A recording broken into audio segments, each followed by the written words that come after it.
चलिए बच्चों, कैसे आप लोग। तो आज आपका सभी बच्चों का इस चैनल में स्वागत है, ठीक है। और ये आज का ये वीडियो आप लोग के लिए बहुत ही ज़्यादा इंपॉर्टेंट होने वाला है, क्योंकि आज मैं ला रहा हूँ आपके बोर्ड एग्जाम के लिए सारा 5 मार्क्स का VVI क्वेश्चंस। तो इस वीडियो को पूरे एंड तक देखिएगा। और एक ऐसे बच्चे जो मेरे चैनल पे नए हैं वो चैनल को जरूर सब्सक्राइब करें, क्योंकि इस तरह का वीडियो मैं अभी हर दिन डाल रहा हूँ, प्रत्येक दिन डाल रहा हूँ। तो इसलिए ये सारा वीडियो आप तक सबसे पहले पहुंचे, ठीक है। तो चलिए स्टार्ट करते हैं। आज का फर्स्ट क्वेश्चन है कि समाकलन करें, समाकलन ज्ञात कीजिए, ठीक है। किस चीज का? तो integration e⁻x cos x dx, ठीक है। ये बहुत ही VVI क्वेश्चन है बच्चों। तो इसे कैसे सॉल्व किया जाता है उसको मैं बता रहा हूं, ठीक है। ये 5 मार्क्स के बहुत ही VVI क्वेश्चन है। तो चलिए देखिए ना इस क्वेश्चन का सॉल्यूशन, ठीक है। सबसे पहले ये जो क्वेश्चन होता है उसको क्या मान लेते हैं? I मान लेते हैं, मतलब इंटीग्रेशन, I फॉर इंटीग्रेशन। इसको क्या मान लीजिए? I। और आप सभी को पता है कि ये आइलेट रूल पे बनेगा। कौन सा रूल पे? Islet rule. आइलेट रूल में आप देख लो कि कौन सा ये है ना, e⁻x, e के पावर x कौन सा फंक्शन होता है? एक्सपोनेंशियल फंक्शन होता है, ठीक है ना। एक्सपोनेंशियल फंक्शन होता है। और cos x कैसा फंक्शन है? ट्रिगोनोमेट्रिक फंक्शन है, ट्रिगोनोमेट्रिक फंक्शन। तो आप बताओ एक्सपोनेंशियल फंक्शन और cos x ट्रिगोनोमेट्रिक फंक्शन है। तो एक्सपोनेंशियल फंक्शन यहाँ पे आया, ट्रिगोनोमेट्रिक फंक्शन यहाँ पे आया। तो आपको पता है कि आइलेट रूल से मैथ बनाने के लिए, इंटीग्रेशन बनाने के लिए जो आइलेट में पहले आता है उसको u मानते हैं, और जो बाद में आता है उसको v मानते हैं। और तब जाकर के u भी मानने के बाद फार्मूला लगाते हैं आइलेट रूल का, u * v dx बराबर क्या? u को बाहर करते हैं और v का इंटीग्रेशन माइनस फिर d/dx, u का डिफरेंशिएशन करते हैं, फिर से v का इंटीग्रेशन करते हैं और फिर टोटल का इंटीग्रेशन करते हैं। ये टोटल फार्मूला आपका है, ठीक है ना, फार्मूला। चलिए तो देखिए ये फार्मूला हम लोग आइलेट रूल पे अप्लाई करते हैं, जहां u और v क्या होता है? कोई x का दो फंक्शन है। जैसे यहाँ पे x का दो फंक्शन e⁻x हो गया और cos x, ठीक है। रूल समझ में आया? जो आइलेट रूल में पहले आता है उसको u मान लेना है, जो बाद में आएगा उसको v मानना है ना, और उसके बाद ये फार्मूला लगाता है। तो यहाँ पर देख रहे हैं कि e⁻x एक्सपोनेंशियल फंक्शन है, यानी ये वाला e फॉर एक्सपोनेंशियल फंक्शन, और cos x ट्रिगोनोमेट्रिक फंक्शन है v। तो इसमें जो पहले है उसको क्या कर लिया हम लोग? u मान लिए। इसको क्या करेंगे? ट्रिगोनोमेट्रिक फंक्शन, यानी इसको u मान लेना है, और इसको क्या करेंगे? v मान लेना है। बस समझ गए? अब इसके बाद क्या करेंगे? सोल्व करेंगे। चलिए इसको मैं इरेज कर दे रहा हूं फट से आइलेट को। तो चलिए सबसे पहले क्या करना है? u को बाहर, यहाँ फार्मूला आप लोग सभी देखते रहेंगे, u को बाहर कीजिए तो u बाहर हो जाएगा, यानी cos x क्या करना है? बाहर, ठीक है। उसके बाद इंटीग्रेशन किसका करना है? e⁻x का। फिर हम लोग dx की माइनस का साइन दी, फिर क्या करना है? d/dx u, यानी आप करेंगे d/dx u। u की वैल्यू कितनी है? cos x हो जा रही है यहाँ पे, ठीक है, into integration v dx। Formula देख रहे हैं ना, ठीक है, फार्मूला देख रहे हैं। तो चलिए v dx, v की वैल्यू क्या लिखनी है बाबू? v है आपको e⁻x, तो e⁻x लिख दिया हमने, और फिर से टोटल का क्या करना है? इंटीग्रेशन करना है। तो चलिए आप क्या करो? cos x यहाँ से आ गया, और e⁻x का इंटीग्रेशन क्या होता है? e⁻x ही होता है, ये सारे बच्चे जानते हैं ना। चलिए अब d/dx का फार्मूला क्या होता है? माइनस साइन x होता है, और e⁻x का इंटीग्रेशन आपका e⁻x ही होता है। चले अब क्या करेंगे? ये e⁻x हो गया, और ये क्या हो गया? cos x हो गया ना, और माइनस माइनस क्या हो गया? प्लस, और इंटीग्रेशन e⁻x हम पहले लिख दिए, sin x क्या कर दिए? बाद में कर दिए, ठीक है ना। ये किसके बराबर आ गया? ये i के इक्वल आ रहा है। चले अब यहाँ पे हम देख रहे हैं कि फिर से यहाँ आइलेट रूल आपको अप्लाई करना पड़ेगा, क्योंकि ये आ गया आपका आइलेट रूल पे, एक u का काम करेगा, एक v का काम करेगा। तो आप बताइए फिर से आइलेट रूल में u किसको मानेंगे? इसमें ना ट्रिगोनोमेट्रिक फंक्शन को, चूंकि sin x ट्रिगोनोमेट्रिक फंक्शन है, ये एक्सपोनेंशियल फंक्शन है, तो ट्रिगोनोमेट्रिक पहले आता है आइलेट रूल में और एक्सपोनेंशियल बाद में आता है। तो ये क्या करेगा? v का काम करेगा। तो फिर से यहाँ पर एक बार और आप आइलेट रूल लगाइएगा, मतलब आइलेट रूल का मतलब ये वाला फार्मूला आप फिर से अप्लाई कर लो। तो चलो आई की वैल्यू कितना हो जाएगी, I equal to e to the power x cos x. ये तो वैसे को आपको वैसे ही वैसे कॉपी कर देना है और यहाँ पर आईलेट को लगाइएगा, ठीक है। आईलेट को लगाने के बाद हम यहाँ ब्रैकेट लगा लें। तो बताओ क्या करते हैं, u को बाहर करना, शुरू में क्या करना है, u को बाहर करते हैं, तो sin x को हम लोग बाहर किए, फिर v का इंटीग्रेशन यानी e to the power x का इंटीग्रेशन, फिर माइनस का साइन देते हैं, फिर integration d by dx u ना, u है ना, देखो फार्मूला यहाँ पे आप देखते रहो बच्चे। तो u का वैल्यू क्या लिखेंगे, sin x हो गया, और फिर क्या लिखेंगे, इंटीग्रेशन v dx यानी e to the power x dx, और टोटल का फिर से इंटीग्रेशन करते हैं, ठीक है। तो चलिए अब क्या करना है, तो i इक्वल टू आ गया e to the power x, ये cos x हो गया, प्लस ये ब्रैकेट है तो ब्रैकेट हमने लगा दिया है पे। अब ये हो जाएगा sin x, और e to the power x की वैल्यू क्या हो गया, e to the power x की value e to the power x minus d by dx, sin x का क्या होता है, cos x हो जाता है, और e के पावर x का integration e to the power x ही होता है कि नहीं। e to the power x का इंटीग्रेशन e के पावर ये dx जो है यहाँ का ऐसे आ गया। चलिए ब्रैकेट हमने क्या कर दिया, बंद कर दिया। तो चलिए अब क्या करते हैं, इस फार्मूला को मैं आप इरेज कर दे रहा हूं, ठीक है। तो चलिए इसको इरेज करके मैं ऊपर लिखूंगा। तो चलो आप बता दो i इक्वल टू क्या आ गया, i की वैल्यू क्या आ गई है, i equal to e to the power x cos x हो गया, और प्लस में क्या लिखेंगे, e to the power x sin x हो गया, है कि नहीं बात। ये बात e to the power x पहले लिख दिया, sin x बाद में। अब बताइए माइनस माइनस है तो माइनस लिख दिए, और इंटीग्रेशन है e to the power x into cos x, तो e to the power x into क्या कर दिए, यहाँ पे cos x कर दिए, ठीक है। तो एक बात बताओ बाबू, यहाँ पर एक बात आप नोट कर रहे होंगे, इस चीज को आप गौर से देखिए, इस चीज को आप गौर से देखिए, ये वाला चीज क्या आ गया, मेरा फिर से क्वेश्चन आ गया, मतलब क्वेश्चन यही था ना हमारा e to the power x into cos x, और इसी क्वेश्चन को हम लोग i माने थे, तो ये क्वेश्चन जो है फिर से आ गया, है कि नहीं। मतलब जब हमने इसको आइलेट रूल लगाया, दो बार आइलेट रूल लगाया, तो फिर से वही क्वेश्चन आ गया। तो इतना तो हम लोग क्या लेट किए थे, क्या माने थे हम लोग, आई माने थे, तो इतना के जगह पे आई लिखा जा सकता है ना, बिल्कुल।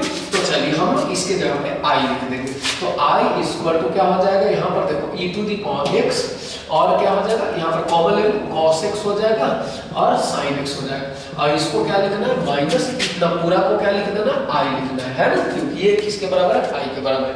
तो ये माइनस में i है और ये i इधर आ जाएगा, तो i और ये i कितना हो जाएगा, 2i हो जाएगा, और e to the power x cos x plus क्या हो गया, sin x हो जाएगा, ठीक है।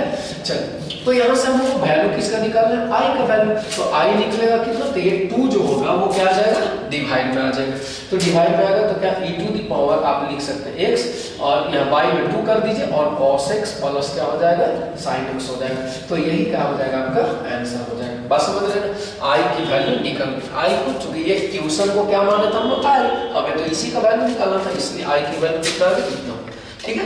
बहुत अच्छे से समझ गए होंगे, उम्मीद करते हैं। तो चलिए नेक्स्ट क्वेश्चन है बच्चा आपका, इसको मैं सबसे पहले इरेज कर दे रहा हूं, ठीक है।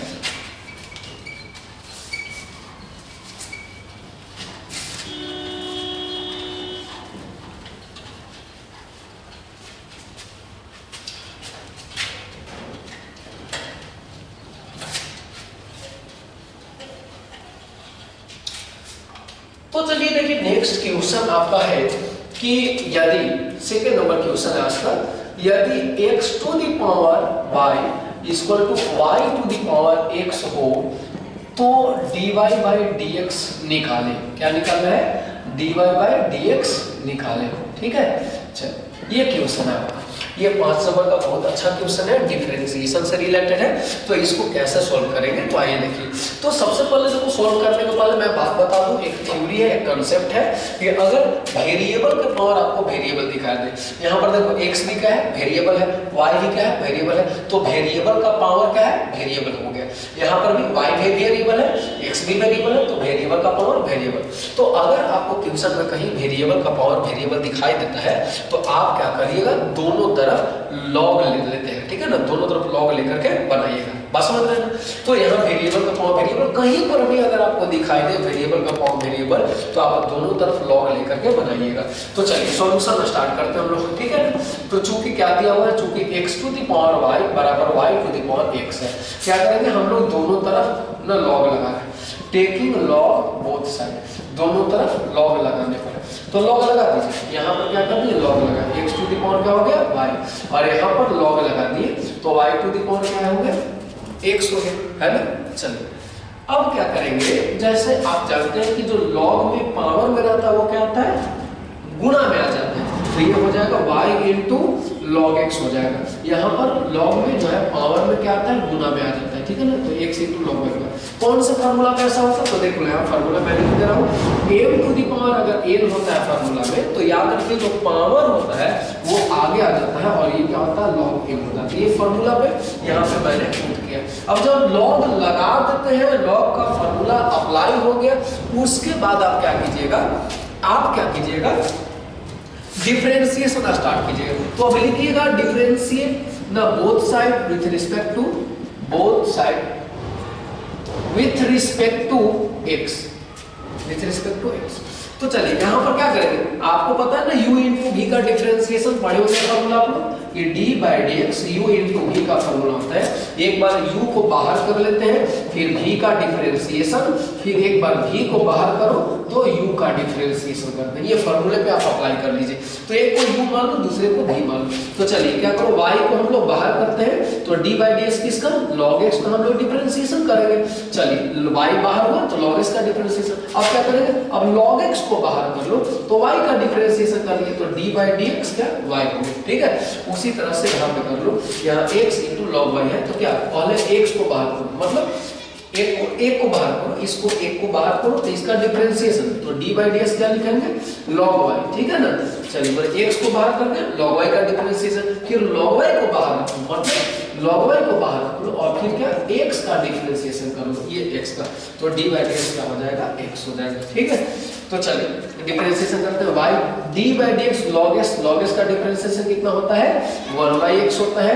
चलिए अब ये log x हो गया और यहाँ पर हो जाएगा dy बाय dx ऐसे ही रह जाएगा और x इंटू क्या हो जाएगा, अब बताओ log y है और इसका डिफरेंशिएशन किसके रिस्पेक्ट में करना है x के रिस्पेक्ट में, तो x log y का log का डिफरेंशिएशन क्या होता है 1/x होता है। तो x का काम कौन कर रहा है y कर रहा है, तो इसलिए क्या हो जाएगा 1/y हो जाएगा। तो ये log का डिफरेंशिएशन 1/y हुआ। फिर y का डिफरेंशिएशन करेंगे तो y का डिफरेंशिएशन कितना होता है dy बाय dx हो जाएगा। फिर ये log y हो गया और d बाय dx, x की वैल्यू कितनी होती है 1, यानी x का x के रिस्पेक्ट में डिफरेंशिएशन 1 होता है। ये सभी जानते हैं आप लोग, x का x के रिस्पेक्ट में 1 होता है, y का y के रिस्पेक्ट में डिफरेंशिएशन 1 होता है, z का z के रिस्पेक्ट में 1 होता है। तो चलिए ये हो जाएगा आपका y बाय x हो गया, है ना। चलिए अब इसके बाद हो जाएगा क्या log x dy by dx, इसको हम ऐसे ही बस क्या करना है कॉपी कर दी और ये हो जाएगा x इंटू 1, यानी x बाई ये y हो जाएगा और इंटू dy बाई dx हो जाएगा और प्लस में कितना हो जाएगा log y। चलिए इसके बाद करना है क्या, आप सभी कीजिएगा dy बाई dx वाला जो टर्म है वो टर्म को हम लोग एक तरफ लाते हैं और जिसमें dy बाई dx नहीं लगा हुआ है उसको बराबर के दूसरे तरफ कर लेते हैं। तो आइए हम लोग क्या करते हैं, देखिए log x है और यहाँ dy बाई dx हो गया और माइनस क्या किए ये x by y dy by dx, ये dy बाई dx वाले को एक तरफ लाए तो ये बराबर इधर प्लस में इस तरफ आएगा तो माइनस में हो जाएगा, तो x by y dy by dx हो गया, ठीक है ना। चलिए अब क्या रहेगा, तो देख रहे हैं कि ये log y इधर है RHS में, log y को हम लोग यहाँ पर रख दिए और यहाँ पर देख रहे हैं आप कि ये y बाई x जो है उस तरफ जाएगा तो माइनस में हो जाएगा, तो ये माइनस y बाय x हो गया। तो चलिए यहाँ पे तो dy बाय dx आप लोग क्या करेंगे कॉमन ले लेंगे हम लोग, फिर उसके बाद log x बचेगा माइनस x बाय y बचेगा और उसके बाद यहाँ पे क्या करेंगे आप एलसीएम ले लीजिए, क्या आ जाएगा तो एलसीएम लीजिएगा, x एलसीएम हो जाएगा और यहाँ हो जाएगा आपका x इंटू log y, ठीक है ना, माइनस y हो जाएगा, ठीक है। चलिए और ये जो फॉर्मूला है उसको मैं इरेज कर रहा हूँ, ठीक है, आप लोग नोट कर लेना इसे। चलिए तो अब यहाँ पर आप करना dy अपॉन dx, यहाँ पर भी आप एलसीएम ले लो, एलसीएम क्या हो जाएगा, इसके नीचे कुछ नहीं है तो 1 है, इसके नीचे कुछ नहीं है तो 1 है, एलसीएम ले लियो y, तो यहाँ पर क्या आ जाएगा y इंटू log x हो जाएगा, माइनस में कितना हो जाएगा यहाँ पर x हो जाएगा, ठीक है, और ये हो जाएगा x इंटू log y ना माइनस वाई, और वाई में कितना x हो जाएगा। ठीक है, तो चलिए अब हमें क्या निकालना है, मेरा मकसद क्या है, हमें तो फाइंड करना है dy बाई dx की वैल्यू। तो फाइंड करनी है dy बाई dx की वैल्यू, तो क्या हो जाएगा, y इधर इस तरफ से क्रॉस मल्टीप्लिकेशन, y इस तरफ चला जाएगा और ये डिवाइड में आ जाएगा, y मल्टीप्लाई में और ये डिवाइड में। तो चलिए y हो जाएगा और इनटू क्या, x into log y minus y हो जाएगा, और y में ये x है और ये क्या आ जाएगा, डिवाइड में आएगा, तो डिवाइड में आएगा तो यहाँ पर हो जाएगा y log x minus x। तो ये क्या हो जाएगा आपका dy बाई dx, इस तरह से पता चल गया। ठीक है, तो चलिए नेक्स्ट क्वेश्चन है आज का तीसरा क्वेश्चन, ध्यान दीजिएगा।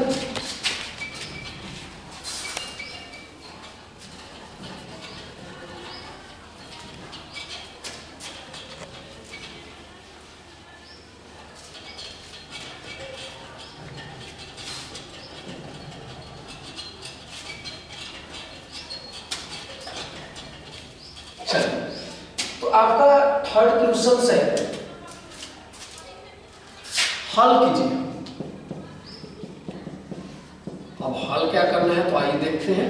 ये हमारा आज का थर्ड क्वेश्चन है, हल कीजिए 1 plus x square d y, ठीक है, 1 plus x square d y, और ये इक्वल है 1 plus y square d x. ठीक है ना, ये आपका क्वेश्चन है। तो ये क्वेश्चन जो आपका डिफरेंशियल इक्वेशन से है, यानी अवकल समीकरण से ये क्वेश्चन आपको लिया गया है। तो इसको कैसे बनाएंगे, तो आप सभी को यहाँ पर इस क्वेश्चन को बनाने के लिए वेरिएबल सेपरेबल मेथड का प्रयोग करना है, वेरिएबल सेपरेबल मेथड का प्रयोग करना है। ठीक है ना, तो वेरिएबल सेपरेबल मेथड माने होता है चर पृथक्करण विधि। क्या बोलते हैं हिंदी में इसको, चर पृथक्करण विधि, यानी चर को आपको एक तरफ कर लेना है। मतलब कहने का हुआ कि जिसमें इस क्वेश्चन में जितने x वाले टर्म है वो सारा x वाले टर्म को आप एक साइड कर लो, मतलब LHS तरफ कर लो, और बाकी जिसमें मतलब y वाला टर्म जो है उसको दूसरे तरफ यानी RHS में कर लो। ठीक है ना, एक तरफ चर पृथक्करण का मतलब क्या हुआ, x को एक तरफ कर लो और y को अलग कर लो। तो चलो देख रहे हैं 1 प्लस एक्स स्क्वायर है ना, और ये dy है, यहाँ 1 प्लस वाई स्क्वायर dx है। तो आप क्या कर लो, ये 1 प्लस वाई स्क्वायर हम लोग इस तरफ लाएंगे, इधर लाएंगे तो डिवाइड में हो जाएगा। ठीक है, तो 1 प्लस वाई स्क्वायर यहाँ पर हो जाएगा dy। ठीक, चलिए अब ये इधर है तो ये इस तरफ भेज दीजिए, तो ये क्या हो जाएगा, इधर आके डिवाइड में हो जाएगा, तो 1 प्लस एक्स स्क्वायर dx हो जाएगा। बस समझ में आया है ना। वैसा डिफरेंशियल इक्वेशन ना जिसमें हम लोग क्या करते हैं, चर को पृथक करते हैं, मतलब वेरिएबल को सेपरेट करते हैं, अलग अलग करते हैं, x वाले को एक तरफ y वाले को अलग दूसरे तरफ करते हैं। तो इसमें क्या होता है, इसी विधि को हम लोग बोलते हैं वेरिएबल सेपरेबल मेथड। और अब वेरिएबल देखिए हो गया ना, y वाला जितना टर्म है सब एक तरफ आ गया, x वाला जितना टर्म था सब एक तरफ हो गया। ऐसा करने के बाद जब वेरिएबल सेपरेट हो जाए तब क्या करना है, आपको इंटीग्रेशन करना है। तो आप कर दीजिएगा इंटीग्रेटिंग बोथ साइड, यानी दोनों तरफ आप क्या कीजिए, इंटीग्रेशन कर दीजिए। तो इंटीग्रेशन करेंगे तो क्या आ जाएगा, 1 प्लस वाई स्क्वायर यहाँ dy हो जाएगा, और यहाँ पर क्या हो जाएगा 1 प्लस एक्स स्क्वायर dx हो जाएगा। तो चलिए आप सभी को पता है ये फॉर्मूला बच्चे, बोलिए 1 प्लस एक्स स्क्वायर dx का इंटीग्रेशन क्या होता है, tan इनवर्स x, याद है सभी को, है ना। 1 बाई 1 प्लस एक्स स्क्वायर का इंटीग्रेशन क्या होता है, tan इनवर्स x होता है। तो यहाँ पर आप देख लो बिल्कुल जस्ट उसी फार्मूला पे, तो 1 बाई 1 प्लस वाई स्क्वायर का क्या हो जाएगा, tan इनवर्स y हो जाएगा, और बराबर हो गया 1 बाई 1 प्लस एक्स स्क्वायर को क्या हो जाएगा, tan इनवर्स x हो जाएगा प्लस में c। तो ये क्या हो जाएगा, आपका आंसर हो जाएगा। बात समझ में आ गया, ठीक है। चलिए मतलब इसमें वेरिएबल सेपरेबल मेथड में क्या है, वेरिएबल को सेपरेट कर दिया जाता है, और जैसे वेरिएबल सेपरेट हो जाए, अलग अलग हो जाए, उसके बाद दोनों तरफ इंटीग्रेशन करते हैं और फिर आपका आंसर आ जाता है। चलिए तो नेक्स्ट क्वेश्चन है 4 नंबर। तो चलिए देखते हैं 4 नंबर क्वेश्चन जो है वो क्या करते हैं। तो 4 नंबर क्वेश्चन है कि चलिए यहाँ पर इंटीग्रेशन से रिलेटेड क्वेश्चन है कि 1 बाई 1 प्लस tan x है ना, ये क्वेश्चन जो है इसको क्या करना है, इसका समाकलन करना है, मतलब आपको इसे इंटीग्रेशन करना है। ठीक है ना, चलिए ये नेक्स्ट क्वेश्चन है आपका। ठीक है, और 5 जो भी रहे। तो चलिए आप देख लो इस क्वेश्चन को हम लोग क्या करेंगे। इस क्वेश्चन का तरीका है कि सबसे पहले आप क्या कर लो ना 1/1 प्लस tan x है ना। देखिए मैं बता दूँ आपको जानकारी के लिए कि ये जो ये क्वेश्चन है या फिर जो भी मैं क्वेश्चन लेकर आया हूँ वो सारा क्वेश्चन ही बीबीआई है, और ये जो क्वेश्चन उससे रिलेटेड और भी क्वेश्चन पूछा जा सकता है। अगर ये नहीं पूछा तो 1/1 माइनस tan x ना, इसका डिफरेंशिएशन निकालने के, इसका इंटीग्रेशन करने के लिए पूछ सकता है।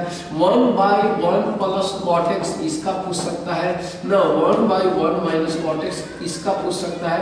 ये 4 क्वेश्चन ऐसे होते हैं, ठीक है ना, इन लोग मिला करके 4 क्वेश्चन। तो याद रखिएगा ऐसे क्वेश्चन चाहे ये पूछे ये पूछे ये पूछे या ये वाला पूछे, सारा क्वेश्चन अलग है लेकिन सबका तरीका बिल्कुल एक ही है। तो ये तरीका आप लोग बहुत ही अच्छे से समझ जाइएगा, सीख लीजिएगा। तो देखो करना क्या, सबसे पहले sin x by cos x कर देना, मतलब tan की जो फॉर्मूला होती है sin x upon cos x वो आपको क्या करना है यहाँ पे अप्लाई कर देना है। उसके बाद क्या करना है, तो चलिए एलसीएम ले लेंगे है ना। उसके बाद तो समझ रहे हैं एलसीएम ले लो, क्या है एलसीएम मेरा cos x एलसीएम हो जाएगा। तो बताइए यहाँ पर एलसीएम लेंगे तो यहाँ क्या हो जाएगा cos x हो जाएगा और यहाँ पर क्या हो जाएगा sin x हो जाएगा, ठीक है। अब ये dx लगा दिया यहाँ पे। उसके बाद ये cos x क्या होगा ऊपर चला जाएगा, ऊपर चला जाएगा, यहाँ पर बच गया क्या sin x plus cos x, ठीक है। इसके बाद आप क्या करना, इस क्वेश्चन में हम लोग 2 से मल्टीप्लाई करके 2 से डिवाइड कर देते हैं, ठीक है ना। बात को पकड़िएगा, इसमें हमने 2 से मल्टीप्लाई करके 2 से डिवाइड कर दिया। अब आपके मन में क्वेश्चन आ रहा होगा कि सर ऐसा आपने क्यों किया, तो आइए देखिए कुछ स्टेप बढ़ने के बाद खुद आप समझ जाएंगे कि ऐसा करने से हमें क्या बेनिफिट हो रहा है, ठीक है। तो चलिए क्या हो गया मेरा 1/2 हो जाएगा है ना, और इनटू में क्या आ गया 2 cos x। तो देखो बेनिफिट क्या है, 2 cos x को हम लोग क्या लिख सकते हैं ऐसे ना, 2 cos x को sin x plus cos x और plus cos x minus sin x, क्या ऐसे लिख सकते हैं आप इस चीज को लिख सकते हैं, हाँ बिल्कुल लिखा जा सकता है। क्यों, क्योंकि देखो ये माइनस sin x और ये प्लस sin x, ये तो कैंसिल हो जाएगा और कैंसिल होकर बचेगा cos और cos 2 cos x, तो इसको हम लोग ऐसे लिख सकते हैं, ठीक है। चलिए अब लिखने के बाद डिवाइड में क्या है sin x plus cos x। अब हम लोग क्या करेंगे, ये क्वेश्चन को अलग अलग यानी डिवाइड कर देंगे, क्योंकि ये जो है sin x plus cos x ये पूरा के डिवाइड में है, तो बारी बारी से अलग अलग डिवाइड करो तो ये हो जाएगा sin x plus cos x और इसके बटा में भी हो जाएगा क्या, इसके बटा में भी sin x plus cos x हो जाएगा, और एक बार क्या हो जाएगा इसके भी डिवाइड में ये हो जाएगा, तो cos x minus sin x और डिवाइड में क्या हो गया sin x plus cos x, ठीक है। तो चल तो यहाँ पर देख रहे हैं कि ये दोनों चीज तो कैंसिल हो गई, तो कैंसिल होते क्या हो गया 1/2 इंटीग्रेशन कितना 1, ये तो 1 हो गया कैंसिल होकर के, और प्लस में क्या हो गया ये हो गया cos x minus sin x और y में क्या हो गया नीचे ना cos x प्लस या sin x plus cos x है कि नहीं। चलो तो अब क्या करो, देखो ये दोनों का इसको 1 का इंटीग्रेशन करना तो बिल्कुल आसान हो गया, 1 का इंटीग्रेशन क्या होता है x होता है, तो इसको क्या करो अलग कर दो 1/2 और 1 का इंटीग्रेशन अलग कर दी, फिर 1/2 मतलब 1/2 1 का इंटीग्रेशन को अलग कर दिए और ये 1/2 ना cos x minus sin x के इंटीग्रेशन को क्या कर देना है अलग कर देना है, ठीक है। अब अलग करने का मेरा क्या कारण हुआ, ये भी आपके मन में क्वेश्चन आ रहा होगा कि सर आपने अलग क्यों किया, तो याद रखिए अलग करने से आप सभी पढ़ते हैं प्रतिस्थापन विधि यानी सब्स्टिट्यूशन मेथड। तो सब्स्टिट्यूशन मेथड अगर हम लोग इसको अगर अलग अलग करते हैं तो ये क्वेश्चन जो है आसानी से सब्स्टिट्यूशन मेथड से बन जाएगा। तो नीचे वाले जो है sin x plus cos x उसको हम लोग z मान लिए, तो z मानेंगे तो डिफरेंशिएशन कीजिए dz बाय dx क्या होगा sin x का cos x हो जाएगा और cos x का डिफरेंशिएशन माइनस sin x हो जाएगा। तो यहाँ से आप क्या करो dx की वैल्यू फाइंड करो, तो dx यहाँ dx में फाइंड करना तो dx की वैल्यू यहाँ से फाइंड करो, यहाँ पर क्या आ जाएगा dz बराबर cos x minus sin x और इनटू क्या हो जाएगा dx। अब dx है ना dx है इधर था वो मल्टीप्लाई में चला गया। अब बताओ जब dx निकालना है dx की वैल्यू फाइंड करनी है तो ये इस तरफ आएगा तो डिवाइड में आ जाएगा, तो dz बाय क्या आ जाएगा cos x, ठीक है ना, cos क्या हो जाएगा x हो जाएगा। चलिए cos x minus sin x, ये किसकी वैल्यू आ गई dx की वैल्यू, और dx की value dz by cos x minus sin x है, ये वैल्यू कहाँ पे पुट कर दीजिए इस क्वेश्चन में पुट कर दी। तो चलिए इसको मैं साइड में यहाँ पर बनाता हूँ, ठीक है। तो चलो देखो इसका क्या है, देखिए इसका क्या आ जाएगा बाबू, ये 1/2 आपका बाहर है, तो 1/2 चलो ठीक, और ये 1 का इंटीग्रेशन क्या हो जाएगा, 1 का इंटीग्रेशन x, तो ये हमने x लिख दिया। चलिए प्लस का साइन 1/2 बाहर था, मैंने इसको क्या कर दिया, बाहर लिख दिया। अब देखो ये क्या हो जाएगा, क्योंकि आपने इसको क्या माना है, देखो इंटीग्रेशन ऊपर वाला चीज क्या है, cos x minus sin x है ना, y में क्या है ये z, क्योंकि इस चीज को हमने क्या माना है, z मान लिया है। और देखो dx की वैल्यू, ये dx की वैल्यू क्या आपने रखा है, dz by cos x minus sin। तो देखिए मैं यहाँ पे इस चीज को पहले इरेज कर लेता हूँ, और dx की वैल्यू रखिए dz बाई कितना, cos x minus sin x। अब बता दो आपका ये cos x minus sin x से ये cos x minus sin x cancel हो गया, तो इधर क्या हो गया x/2, इधर हो गया 1/2, यहाँ बचा 1/z dz, और अब हो जाएगा ये x/2 प्लस 1/2, 1/z का इंटीग्रेशन फार्मूला क्या होता है, log z, 1/z का इंटीग्रेशन log z होता है, आप सभी पढ़े होंगे।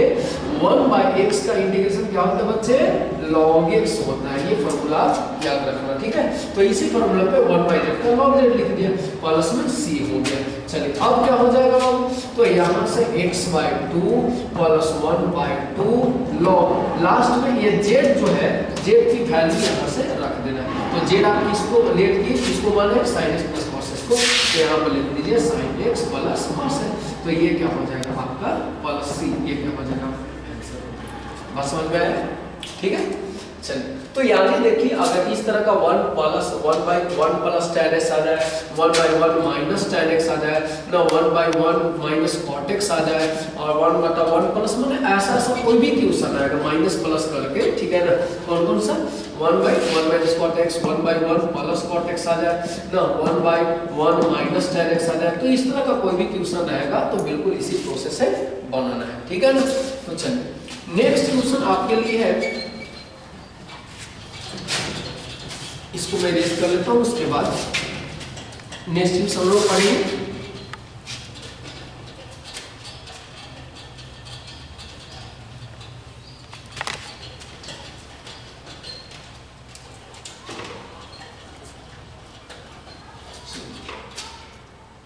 तो नेक्स्ट क्वेश्चन है, देखिए जो मैट्रिक्स से रिलेटेड है, किससे रिलेटेड है बच्चे, मैट्रिक्स से रिलेटेड है।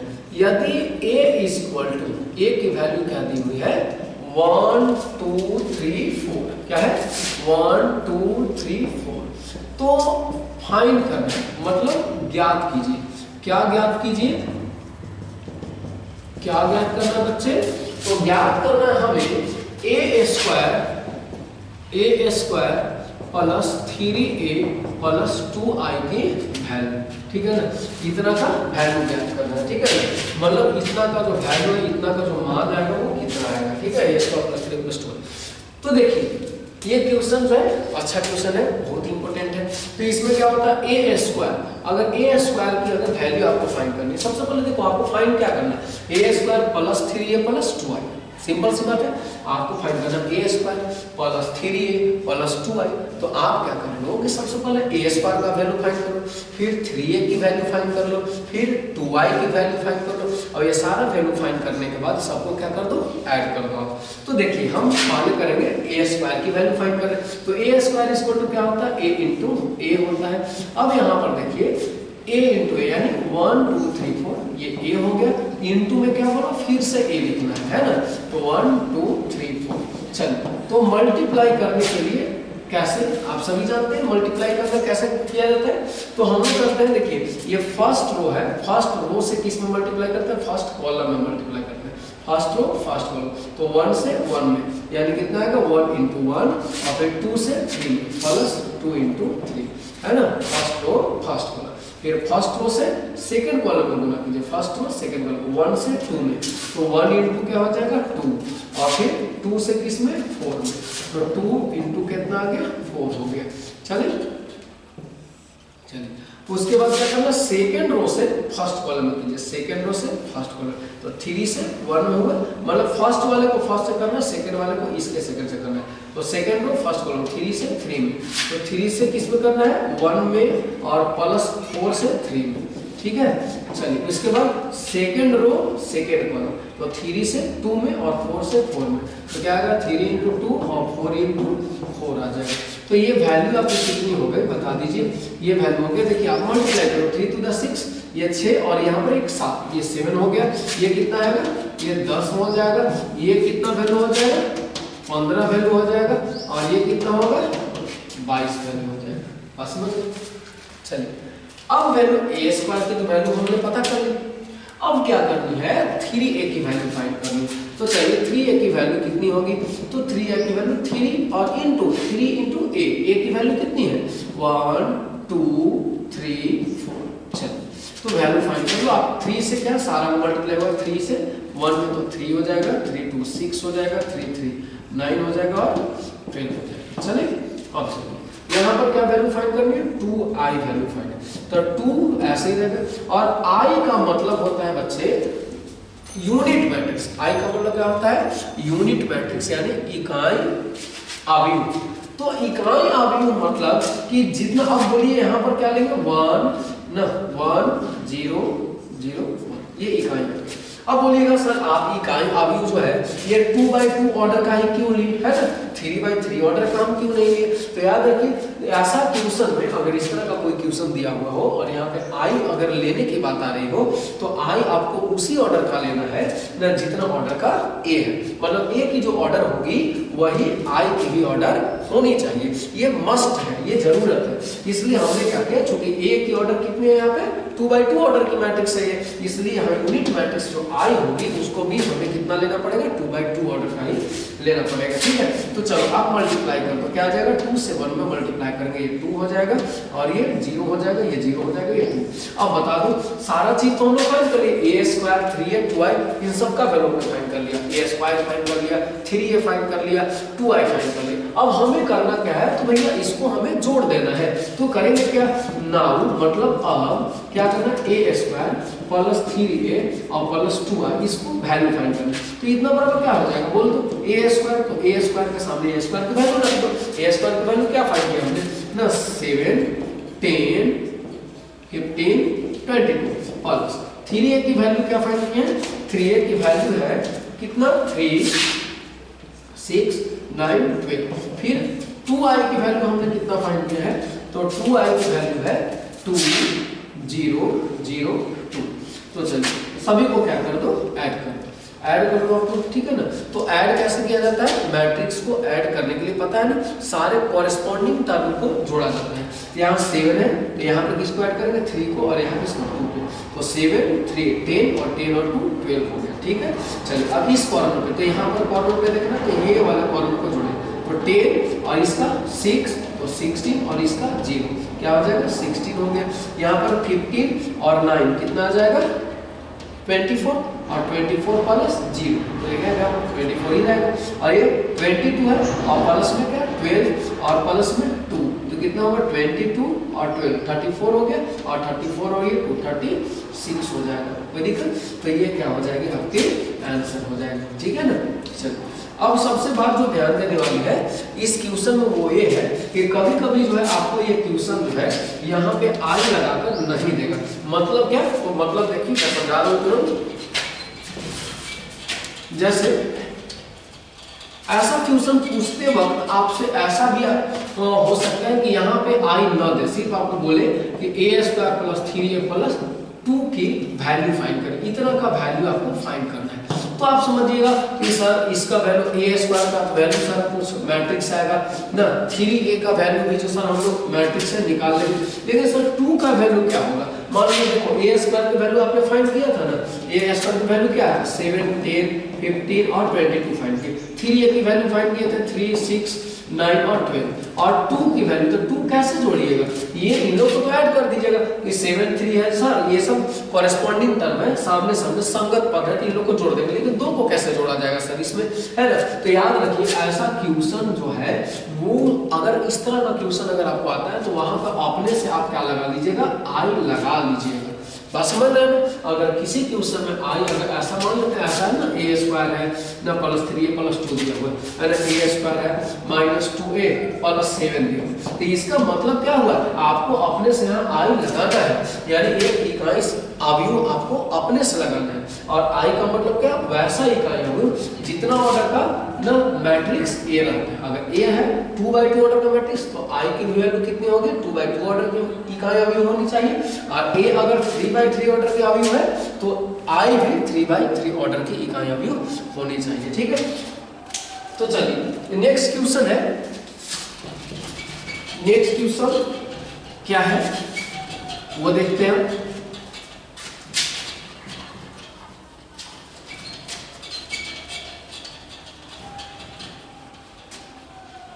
तो चलिए नेक्स्ट क्वेश्चन है कि यदि x टू दी पावर ऐसे करके कहां तक गया, इंफिनिटी टर्म तक गया है। तो पूछा जा रहा है आपसे कि साबित करें कि, मतलब यहाँ पर जो यदि y बराबर इतना है, यदि y equal to x to the power कितना था, इंफिनिटी तक गया है। मतलब x का पावर x है, उसका पावर x है, उसका पावर x है, उसका पावर x है, ऐसा ऐसा करते करते इंफिनिटी तक गया है। तो आपको साबित करना है कि dy/dx की जो वैल्यू होगी वो कितना होगा, y स्क्वायर बाई ना x into 1 minus y into log x। तो चलिए ये क्वेश्चन हम लोग कैसे बनाएंगे, ठीक है। तो देखो इस क्वेश्चन का रूल है कि y इक्वल टू, सबसे पहले तो कर लो कि y का वैल्यू क्या दिया हुआ, x to the power x ऐसा ऐसा करके क्या तक इंफिनिटी तक दिया हुआ, मतलब ये अनंत तक गया है। तो अगर ऐसा क्वेश्चन आता है बाबू तो इसका तरीका है y इक्वल टू x लिख दीजिए, मतलब एक x को छोड़ दीजिए और एक x को छोड़ करके मतलब फर्स्ट वाला जो x है उसको आप ढक लो, और ढकने के बाद जितना x जो है उसको फिर से क्या मान लेना है, y मान लेना है, ठीक है ना।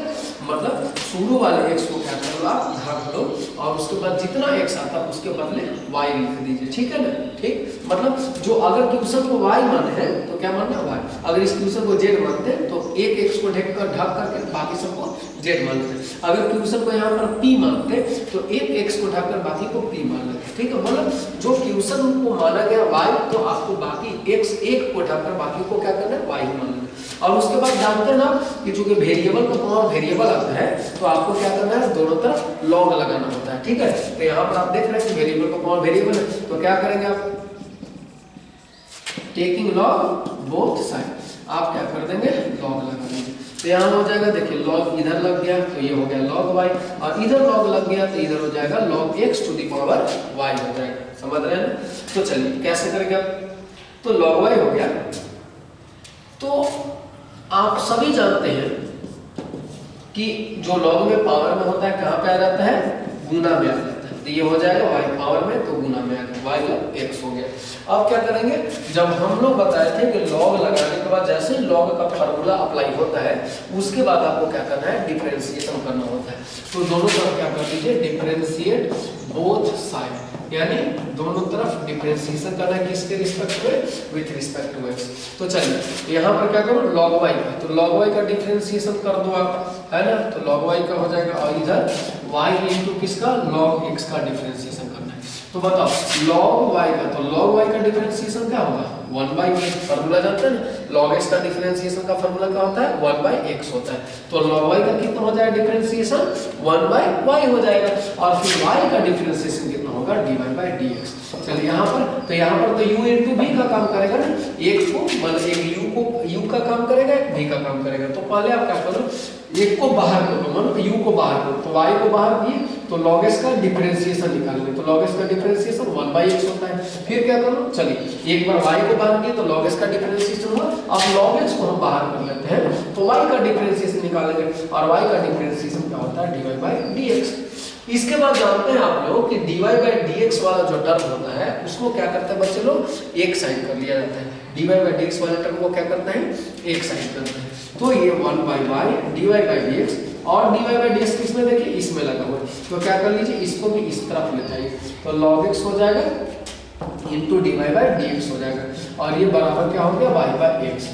dy/dx क्या करेंगे, तो कॉमन ले लिया जाए, तो यहाँ पर 1/y बचेगा और यहाँ पे क्या बच जाएगा, log x बच जाएगा, बराबर क्या हो गया, y/x हो जाएगा। चलिए तो आप लोग क्या करेंगे, देखिए अब यहाँ पर क्या करना है, हमें एलसीएम ले लेना है। तो देखो dy/dx हो गया।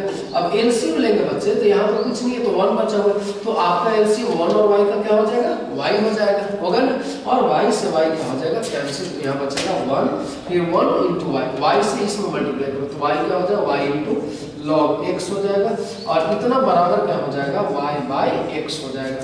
तो चलिए हम लोग क्या करते हैं, dy/dx, क्योंकि हमें क्या फाइंड करना है, हमें तो फाइंड करना है या साबित करना है कि dy/dx की वैल्यू इतनी होगी, यानी हमें dy/dx निकालनी है। तो dy/dx निकालने तो बाकी ये सारा चीज को बराबर के उस साइड भेजना पड़ेगा। तो देखिए y डिवाइड में है तो ये मल्टीप्लाई में चला जाएगा, और ये मल्टीप्लाई में है तो डिवाइड में आ जाएगा। तो चलिए इसलिए यहाँ पर देखिए मैं लिखता हूँ dy/dx जब करेंगे तो बताओ y किस तरफ चला जाएगा, उस तरफ जाएगा, तो y × y, y क्या हो जाएगा, y का स्क्वायर हो जाएगा, तो ये y स्क्वायर हो जाएगा, ठीक है। y में यहाँ पर x है, x रहेगा, और ये देखो ये इधर मल्टीप्लाई में इधर आएगा तो क्या होगा, बराबर भी से डिवाइड में आ जाएगा, तो क्या हो जाएगा, ये आपका 1 - y log x हो जाएगा, ठीक है। तो चलिए यहाँ पर यही क्या हो जाएगा, प्रूफ हो गया, यानी dy/dx की वैल्यू आपको इतना ही डाली थी ना, तो ये क्या हो गया, तो समझ गए। तो ये अगर कि इस तरह से आज का जो आपका VBI क्वेश्चन है जो 5 नंबर के लिए बहुत ही ज्यादा इंपॉर्टेंट है, तो इन क्वेश्चंस को उम्मीद करते हैं ये क्वेश्चंस जो है आपके समझ में होता है और आपको बहुत ही ज्यादा हेल्प करेंगे आपके एग्जाम में। तो चलिए बने रहिए मेरे साथ, और मैं हमेशा हर दिन जो है नए नए वीडियो आपके लिए लाता रहूंगा, और आप न इस वीडियो को अच्छे से देखते रहेंगे। चलिए ऑल द बेस्ट।